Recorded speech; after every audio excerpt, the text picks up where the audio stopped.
بسم اللہ الرحمن الرحیم۔ لا الہ الا اللہ کی فضیلت کتب تصوف و اخلاق میں ہے کہ 70,000 مرتبہ لا الہ الا اللہ پڑھنے والا اپنے آپ کو اللہ تعالی سے خرید کر دوزخ سے آزاد کر لیتا ہے۔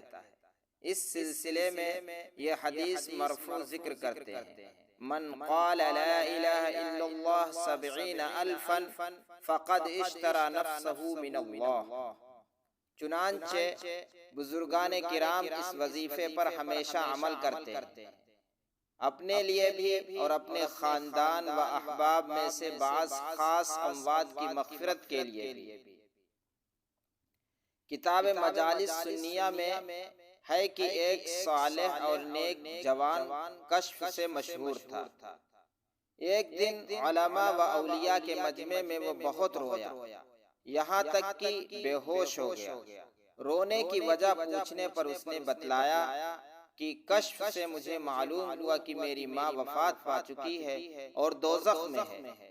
حاضرین میں سے ایک بزرگ کہتے ہیں کہ اس سے قبل میں نے 70,000 مرتبہ لا الہ الا اللہ اپنے نفع کے لیے پڑھا تھا، مگر اس نوجوان کا غم دیکھ کر میں نے دل ہی دل میں اس کا ثواب اس نوجوان کی ماں کو بخش دیا تاکہ وہ دوزخ سے بچ جائے۔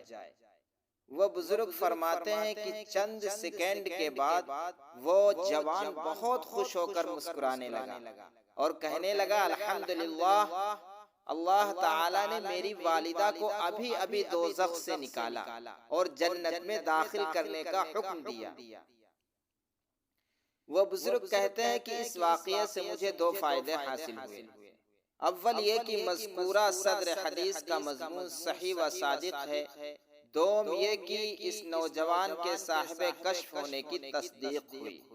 بزرگوں کا تجربہ عملی مداومت اور کشف صحیح ہونے کی اور اس عمل کے فی الواقع نافع مفید ہونے کی۔ نوٹ: طالب دعا محمد سعید قاسمی علی پوری گولوی، لکھیم پور یو پی، اور ہمارے تمام رشتہ داروں اور دوستوں اور اساتذہ کرام کو اپنی قیمتی دعاؤں میں یاد رکھیں۔ مثلاً حضرت مولانا و حکیم نظام الحق صاحب رحمۃ اللہ علیہ، حضرت مولانا امام علی دانش صاحب رحمۃ اللہ علیہ، حضرت مولانا ذکی اللہ صاحب رحمۃ اللہ علیہ، حضرت حافظ محمد مصطفیٰ صاحب رحمۃ اللہ علیہ، وغیرہ وغیرہ۔